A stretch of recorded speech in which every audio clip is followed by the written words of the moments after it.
Welcome to the first Global News podcast of 2018, compiled in the early hours of Monday, the 1st of January. I'm Alex Ritson. The new year has officially begun in many countries across the globe, Samoa being the first. Some of the world's major festivities took place in Sydney.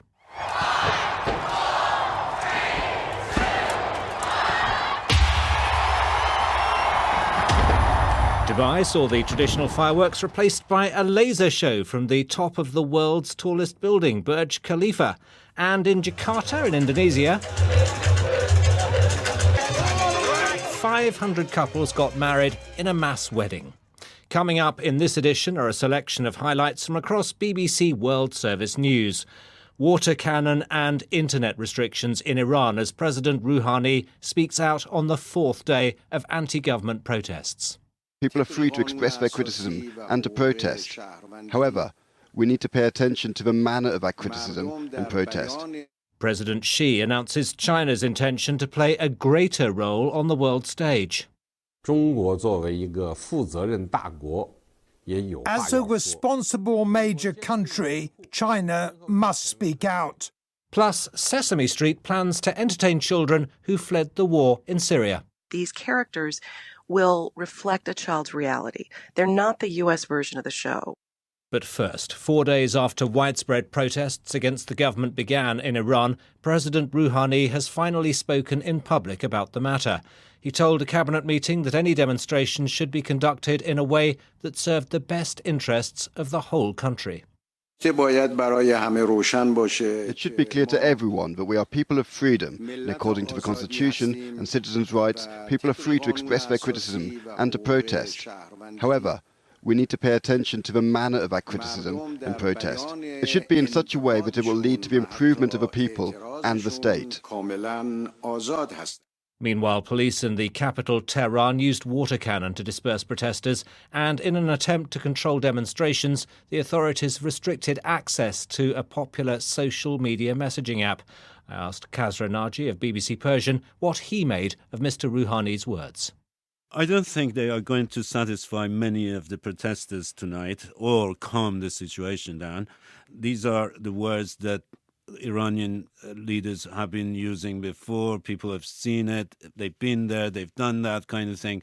Frankly, the situation is far more serious. It needs a lot more attention than just saying that, oh, we have problems, of course, but we have to work together to resolve these issues. He said, for example, we have problems, but many of these problems date back to many years ago. He's referring to the international sanctions against Iran because of Iran's nuclear program. People have heard that before. People want to put that behind them. And these words are not going to satisfy them, I don't think. So we've now had 4 straight days of anti-government demonstrations. Are they getting bigger? They're becoming more widespread. I saw a map earlier that mapped all those places that were the scene of demonstrations on the first day and the second day and the third day. And each day there were more demonstrations in more places. So if you go by that map and that data, it looks as if it's expanding in terms of numbers of places and also geographically throughout the country. Is there any sign of the government taking back control? There are reports coming in of more clashes throughout the country in various cities. We're talking about a dozen or so cities where there have been demonstrations. In at least 3 of them, we know that there have been clashes with the police, probably more. And it looks as if the police is trying to contain it. But I've noticed, for example, that the Revolutionary Guards haven't used the heavy-handed tactics that they are known for in Iran. And I suppose they are holding back for the moment for fear of provoking the demonstrators even further. Khazra Naji of BBC Persian. The Chinese leader Xi Jinping has used a speech to mark the new year to spell out his country's growing ambitions on the world stage. So did the speech provide any clues as to how those ambitions might be realised? A question for our East Asia editor Michael Bristow. Xi Jinping, in his New Year's address, which he gave from what looked like his office, a picture of the Great Wall behind him, talked quite a lot about the domestic agenda, helping to alleviate poverty, about continuing the fight against corruption. But in this 8-minute address or so, the most notable aspect was China's, or what he saw as China's role on the global stage. Now, in the past, China has tended to hide itself away. Xi Jinping thinks China should take its place on the world stage, and this comes at a time when President Trump really seems to be turning America inwards. So what Xi Jinping said was essentially that the world is looking for a clear stance from China. As a responsible major country, China must speak out. We will staunchly safeguard the authority and the status of the United Nations, and will ensure it fulfills its due responsibility and duty in international affairs. So, Michael, why is this happening now? Well, partly it's to do with the Chinese economy. It's grown tremendously. It's now the second biggest economy in the world. So China feels it has a lot more money to do what it's always perhaps wanted to do. In the past, it's had a number of grievances, a number of things that it wanted to do. It's wanted to reform the world order, but it just wasn't big or powerful enough to do that. Xi Jinping has obviously taken the opinion that now it is strong enough to try and reshape the order. He talked a lot in the speech about upholding the United Nations, upholding world order, tackling climate change, and China will do all those things, but also it looks to reshape how the world is organised as well. It's over recent years started its own development bank. It looks to reform the World Bank. It's ignored international judgments on the South China Sea. Now it feels it has the power to be able to do what perhaps it's always wanted to do. So more diplomacy for China, but does this also potentially mean more military power outside China too? Well, interestingly, Xi Jinping, in his speech, he talked about China launching its first homemade aircraft carrier. He says it's for defensive purposes, but many other countries around China and the United States will look at what's going on in China and think that perhaps it's going to use its military might in the future in order to push forward changes to the world order. So there will also be a section of politicians across the world which will be slightly worried about the direction China is heading in. Our East Asia editor, Michael Bristow. California starts the new year by becoming the largest state in the United States to legalise the recreational use of cannabis. Adults over the age of 21 can now possess up to 28 grams of the drug and grow 6 marijuana plants at home. Opponents say the new law will lead to more drug driving and will encourage young people to take up drug use. Supporters have complained about red tape.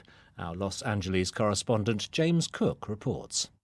Californians voted in favor of legalizing cannabis on the same day that Americans elected Donald Trump as their president.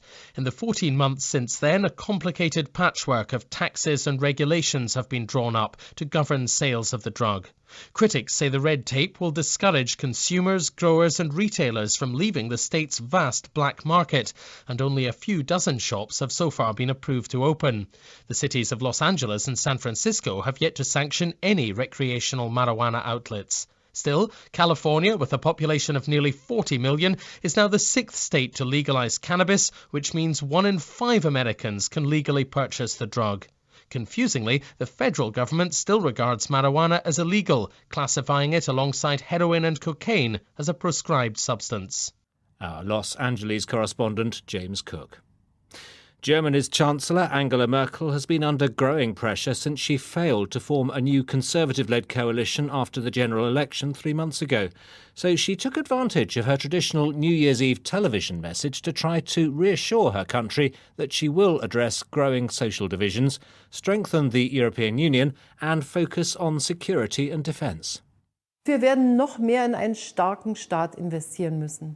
We will have to invest yet more in a strong state which defends the rules of our living together and guarantees your safety, the safety of all of us.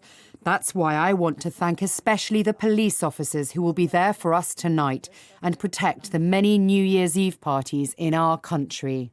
Our Berlin correspondent Damian McGinnis listened to her speech and gave this assessment. Germany has no formal, official government right now. There is a caretaker government. Mrs. Merkel is acting chancellor, but she's not actually been sworn in as chancellor yet for the next 4 years. So it's quite an unusual time. So that's why she, in the speech, promised that very soon in the new year, a new government would be formed. If all goes well, if the talks with the centre-left Social Democrats, which is going to start on January 7th, if they go well, we could see a government in place by Easter. That would be sort of the earliest. If the talks don't go well, then it could be one of those less good options, which would leave Mrs. Merkel severely weakened. So will Germans be convinced? Well, it depends really how the talks go over the next few weeks. Now, it's clear to everyone that Mrs. Merkel does not want the fresh elections, doesn't want a minority government, so she's going to do her best. That's clear, because anything else would be bad for her and be bad for her government. But the real problem are the Social Democrats, because they're severely weakened also by a very poor election result. Their voters, many of their supporters and many of their members say that the reason that they are so weak is because of the last time they shared a government as the weaker coalition partner with Mrs. Merkel. Many of the party's members believe that left them severely burnt, which means they're very wary of getting into bed again with Mrs. Merkel's centre-right party. So trouble with her junior coalition partner, but there's also dissent within her own party, isn't there? Yeah, I mean, it's sort of rumbling away, really, because the problem for Mrs. Merkel is just in the same way that the SPD, the Social Democrats, if they compromise too much, they're going to lose the support of their left-wing members. It's exactly the same for Angela Merkel. If she compromises too much and gives in too much, she'll lose the support of her conservative members and conservative voters, because she's also been accused of, over the last period in government, sharing a government with the centre-left, she's been accused of going too much to the centre and betraying the party's conservative values. So she's got to really stick to her guns. So this is really the problem for both the centre-left and Mrs. Merkel's centre-right, that they've got to somehow stick to their values, keep their members and their voters happy, while at the same time somehow compromising, because if they don't find a compromise, that would lead to a certain amount of instability in Germany, and by implication, with Germany being the largest country in Europe, also the European Union in general. Damian McGinnis. Thousands of tiny endangered turtles have been released back into the wild from a beach in the west of Mexico. Campaigners hope to raise awareness among local communities of the creature's dwindling population. This report from Claire McDonnell.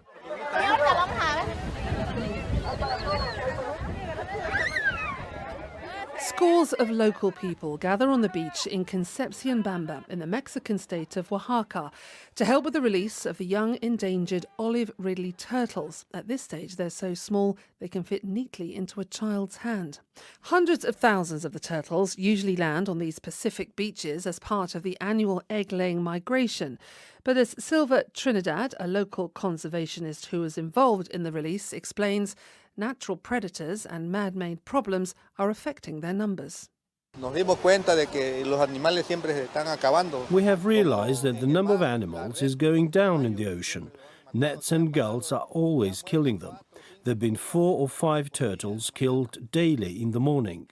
The other issue at play here is that the turtles' eggs are a traditional part of the local diet. Markets openly display them alongside turtle meat, despite laws prohibiting their sale. The turtles themselves have been slaughtered in their hundreds of thousands for centuries, and it's hoped that involving local families in the release of the turtles, while young people will want to protect them in the future, like this young girl. La mandé al mar y sí fue. She says, I released her into the sea. She went to the sea. She went to her house with her family. Claire McDonnell. You're listening to Global News, the most important stories and the best interviews and on-the-spot reporting from the BBC World Service. Every weekend you can hear a review of the week's main news stories and why they matter. That's in The World This Week, and the programme is also available to download from our website, www.bbc.co.uk/programmes. Police and soldiers in the Democratic Republic of Congo have used force to block a planned rally calling for President Joseph Kabila to step down. Police say at least 4 people, including a police officer, were killed in the violence. Earlier, protesters, with priests walking amongst them, clapped and chanted. These people said they were fed up. Even under President Mobutu, which was a dictatorship, you could march peacefully. But today we just don't understand anymore. We're really tired of President Kabila. We are tired. We have never had peace in this country. Nothing works. We don't eat well. President Kabila is still young. He can leave his place to someone else and come back later if he wants. He has worked a lot already. It's enough. We don't want him. He should go and rest. Grant Ferret has been following the story. Tear gas and live ammunition as well have been fired by the security forces in a couple of locations in Kinshasa, in the capital. There's been particular attention on one church in a district called Bandalungwa. Police there are reported to have interrupted a mass as it was being celebrated. One report I read says choir boys were among those who were detained. A priest has been held at another church in Kinshasa.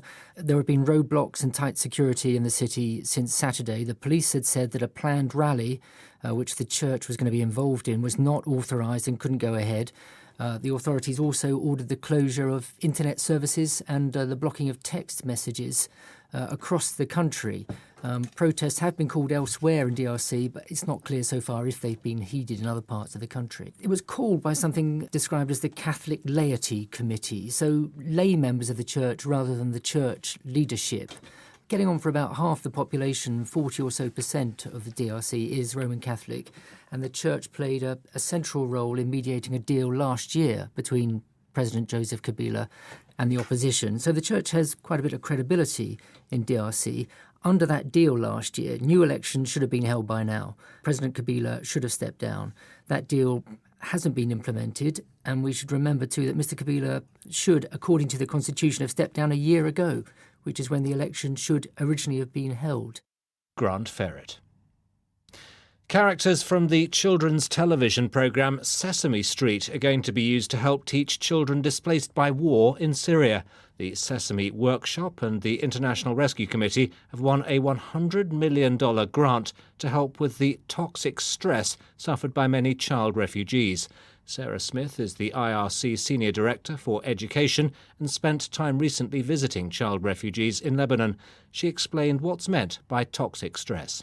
When a person experiences multiple kinds of adversities, such as displacement or poverty, hunger, violence, when they've witnessed very severe and adverse things that are associated with war, their body essentially goes on high alert. And what this means is that they have a flooding of hormones that happens essentially all the time in their bodies. So children often then appear agitated, they might appear withdrawn, they might also have a hard time regulating their emotions. If a child has toxic stress that goes untreated, these children as adults will have a harder time succeeding in jobs, they'll have a harder time having positive relationships, and they're also more likely to have health problems. Cheri Weston from the Sesame Workshop. We've had a long history of creating local productions and adaptations so that these characters will reflect a child's reality. They're not the U.S. version of the show. So let's imagine there's a new character in the new production who perhaps had to leave her home or lives in a tent or becomes best friends with her new neighbor. All of these are designed to have storylines that children can relate to and characters that they identify with. And then it will not just be mass media. It will also be programs to go into homes and into schools with direct facilitation to reach the most vulnerable children. And what of the different languages that may be spoken by people in refugee camps? How do you accommodate all that?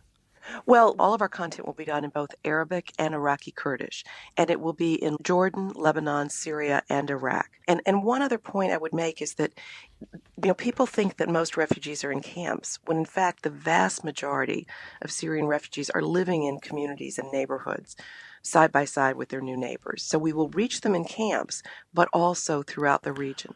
At times, clearly Sesame Street has frivolous moments. How much of that will be visible on the kind of programme that you're describing? Well, there's a method to our madness. What you may refer to as frivolous, we would probably refer to as humorous. I was trying to choose my word carefully, but yes, by all means, put me right. But no, I think one of the other things people don't realize is that we've been around for almost 50 years, but Sesame was created to appeal to adults as well as children. That's why there were celebrities and humor and parodies, because if it worked on both levels, there was more chance of an adult watching with a child, which meant the learning would be greater. So that humor is very deliberate because we reach caregivers and adults as well as children. And then you're becoming not only a tool to educate children, but a catalyst for that important adult-child relationship. How much difference, though, realistically can it make if a child is able to sit down and watch something like this and take it on board and be with the appropriate adults at that moment, but then goes back out into the world which is still chaotic all around them? Can it really make a big difference? Well, it can. We have, everything that we're doing in this program is evidence-based, and we have research that shows that Sesame productions in developing countries have learning outcomes, both academic and social-emotional, equivalent to a traditional preschool. But with mass media, that's at scale. But please understand what critical component of this initiative. We will reach 1.5 million of the most vulnerable children, not through television, but through a home visitor going to their home with Sesame content on phones, printed books, materials, even small Pico projectors for classrooms, so that you're training the parent and you're giving them tools to engage the child. And what it does is it helps them cope, it helps them build resilience skills, all of which are still going to help them no matter what they face later in life. Researchers in Britain have developed a new photographic scanning technique which they believe will help unlock the secrets of everyday life in ancient Egypt. The team at University College London say they can now read what was written on the scraps of papyrus used to make the decorated boxes enclosing mummies. Our science correspondent Palab Ghosh explains. The cases that mummies are contained in are made of old scraps of papyrus, which were used by ancient Egyptians for mundane matters, such as shopping lists or tax returns. They therefore give an insight into their everyday life. Until now, the only way to see what was written on them was to destroy these precious objects. Now, researchers have developed a scanning technique that leaves the cases intact, but allows Egyptologists to read what's on the papyrus. According to Professor Adam Gibson of University College London, it's giving historians a new perspective on this remarkable period in our history. These now constitute one of the best libraries we have of waste papyrus otherwise would have been thrown away. So it includes things like, tax receipts and everyday information that we would nowadays throw away. Back then they would have thrown away, but fortunately it was recycled into these objects. There are hundreds of cases and masks that can be scanned, each one telling its own individual story of life in ancient Egypt. Palab Ghosh. As we start a new year, it's fun to speculate on which stories might make the headlines over the next 12 months. Our correspondent Alex Capstick has been looking at the world of sport and starts his predictions with a most unlikely entry at the upcoming Winter Olympics. Give it to me 2 times. Sport can be thrillingly unpredictable. A Nigerian bobsled team at the Winter Olympics might have seemed unthinkable. But in February in Pyeongchang, this trio of women led by Sian Adigan will be sliding down the ice at around 130 kilometres per hour. It's been beautiful to know that Nigeria is supporting us. They've never had anyone in the Winter Olympics, and they're excited to see that happen. Nigerians globally, people that are even non-Nigerian, just being supportive of the fact that this country is going to get representation at the Winter Olympics and the continent's going to get representation in the sport of bobsled.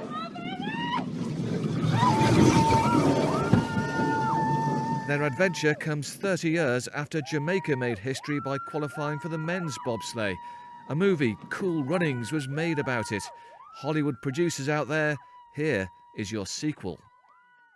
Now, a really interesting golf story to reflect on this morning because Tiger Woods is attempting another comeback in the Bahamas. Yes, I know, it's not the first time Tiger Woods has made a comeback, but this time it seems different. He showed more than a few glimpses of his old dominance on his return to competition at the start of December. It was a relative high at the end of a year in which he underwent make-or-break back surgery and was found slumped over his car steering wheel, spaced out on prescription drugs.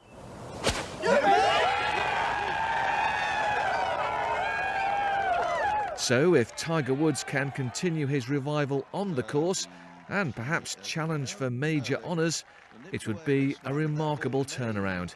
Here are the thoughts of sports psychologist Amanda Owens. He's had an awful time. Yes, he's fragile. Yes, he's vulnerable like we all are as human beings. But he also has an unbelievable passion for the sport. Players, people can come back and they do come back. There's a history of it. He needs to have the correct support around him. But I do believe that he will bounce back. He has the ability, talent and mentally very tough. There are things which lead me to think that maybe I can become even better driver or more complete driver than I was in the past. Motor racing, by its nature, is filled with fearless competitors. But this next story features an individual with breathtaking courage. In 2011, Poland's Robert Kubica, one of the fastest drivers in Formula One, was involved in a devastating crash. He did well to survive, but suffered life-altering injuries to his hand and arm. Last June, he was back on an F1 circuit testing for Renault, and now he's in contention for a place in the Williams team. If I come back, I don't want to do it just to come back. No, I need to be sure that I'm able at least to come as close as possible to the level I was before my accident. I feel pretty comfortable. I will be able to do it. So that's a big step forward. Ladies and gentlemen, please welcome the #1 player in the world, Serena Williams. Top of the rankings in the early part of 2017 until her season was pleasantly interrupted. The tennis star Serena Williams has given birth to a baby girl at a clinic in Florida. No name yet, but the news of There's no certainty as to when, but the indications are Serena Williams will return to tennis in 2018.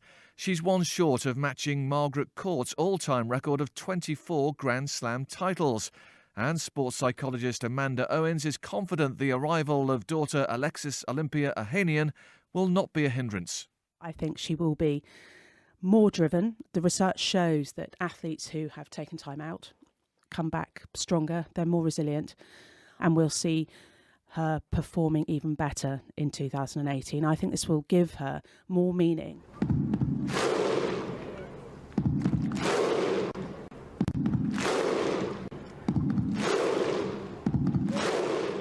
And finally, we turn to the biggest sports event of the year, the World Cup and the thunderclap. Yes, Iceland, with a tiny population of 335,000, will make history by becoming the smallest nation to compete in football's showpiece. The team will surely be tough. The fans, with their perfectly synchronised chanting, noisy. We will smile, we will sing, and we will cheer, and we will have a lot of fun.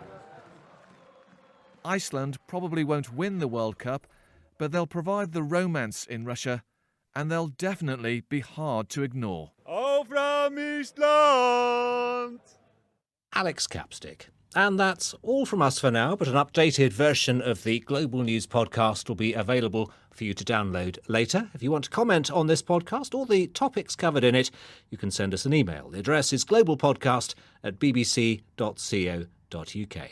I'm Alex Ritson, and a very happy New Year from all of us who work on the Global News podcast. Until next time, goodbye.